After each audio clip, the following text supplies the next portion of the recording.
আসসালামু আলাইকুম। আশা করি সবাই অনেক ভালো আছেন। আজকে আমি আবার আপনাদের মাঝে হাজির হয়ে গেলাম শর্টকাট ব্রেড টোস্টের রেসিপি নিয়ে। চলুন তাহলে একটি লাইক দিয়ে আজকের এই রেসিপিটা দেখে নেই। আমি এখানে 4 পিস কাঁচামরিচ একদম কুচি করে কেটে নিয়েছি। তারপর দিয়ে দিলাম স্বাদমতো লবণ। দিয়ে দিচ্ছি 1 টেবিল চামচ পরিমাণে চিনি। এখন আমি খুব ভালোভাবে এগুলোকে হাত দিয়ে মাখিয়ে নিব।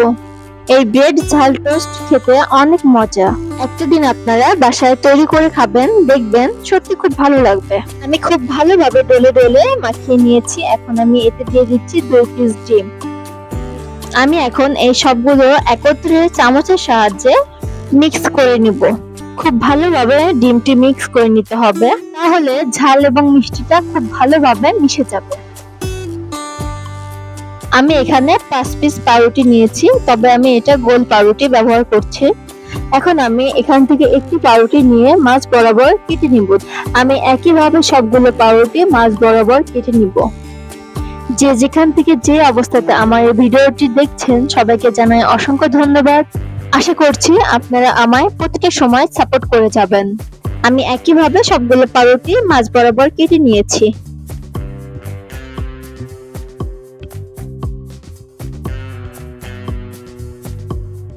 আমি চুলায় একটি পাত্র বসিয়ে তাতে আমি পরিমাণ মতো তেল দিয়ে নিলাম। তেলটি আমি চারিদিকে ছড়িয়ে নিলাম।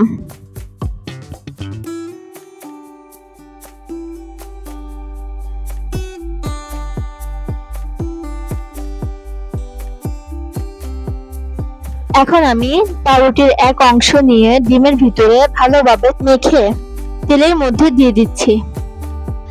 আমি একইভাবে সবগুলো পাউরুটি ডিমের ভেতরে এভাবে মাখিয়ে ভেজে নিব। এই ব্রেড ঝাল টোস্ট আমার হাজবেন্ড অনেক লাইক করে, তার জন্য এই ব্রেড টোস্টটা আমি মাঝে মাঝে তৈরি করি। এই টোস্ট ছোট থেকে বড় সবাই অনেক পছন্দ করবে, তাই আর দেরি নয়, নিমিষেই বানিয়ে ফেলুন এই রেসিপিটা।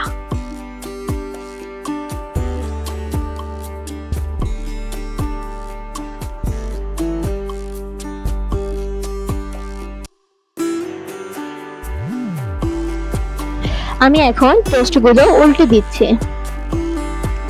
তবে টোস্টটি মিডিয়াম আঁচে ভাজলে অনেক সুন্দর কালার আসবে।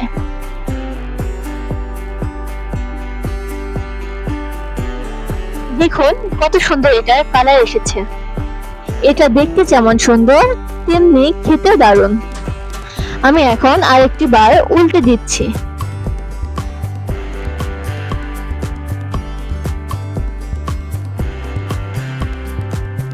আমার ব্রেড টোস্টটা হয়ে গিয়েছে, আমি এখন এটাকে তুলে নিব। দেখুন কত সুন্দর হয়েছে এগুলো। আশা করি আপনাদের এই সহজ এবং চটজলদি রেসিপিটা ভালো লেগেছে। আপনাদের মাঝে আমি আবারও ফিরে আসবো নিত্য নতুন রেসিপি নিয়ে। ততক্ষণ অবধি অপেক্ষা করবেন। আল্লাহ হাফেজ।